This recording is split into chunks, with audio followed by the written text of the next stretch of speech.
kay naman, may toxic sa imo ikuson, may hilo sa kabuhi mo. Tas why naman wala nag-aayos sa mga balatian, nga may natamo ka sa mga utak mo nag-advance thinking because may dapat nga i-approve sa kabuhi mo.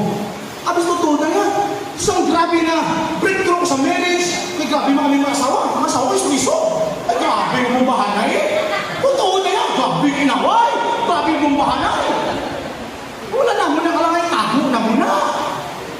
Abi mo na mayay ka sa tao, pero sa tubang sa Ginoo, basura ka. Di mo rin tinabumbahanay, pero inaway, hindi na matihay. Di, sa uli, I kneel before God. Lord, what is your plan? In the twinkling of an eye, you transform sa ginawa mong marriage life, ay in love ka mo sa isang isa. Ay, tuod na yan! May in love kami, ito ang blessing sa tunay overtake. Wow!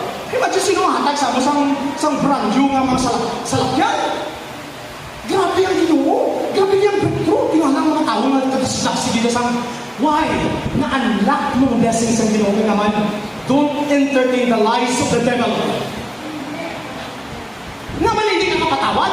Di patawad ka gani ka Ginoo? Di baton ka gani ka Ginoo? Hindi mo mapatawad? Hindi mo mabaton? Ano ang klase ka tayo pasohonin mo? Kasi sa inyo, ha? Tungkol na yan! Naman hindi mo mapatawad siya!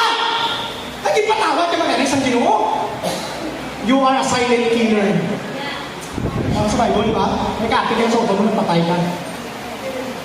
That's why, hama ko sa Ginoo, Lord, I don't care na sa mga tao, Lord. Importante, yung priority ko ang Ginoo sa kabuhi ko. Pag may priority, kami wala ko lang pinatawag. No? Manuhod ko sa Ginoo, doon ka oras na mamuyo ko. Wala ko na gano'n. Kaya nga man, ang pinaka-importante ng audience sa kabuhi mo si Jesus. Amen! Kasi ito, gusto mo dapat ginayos ang Ginoo sa mga palatian. No? As pasubong. No? Hamba ko tayo na wala nang ginala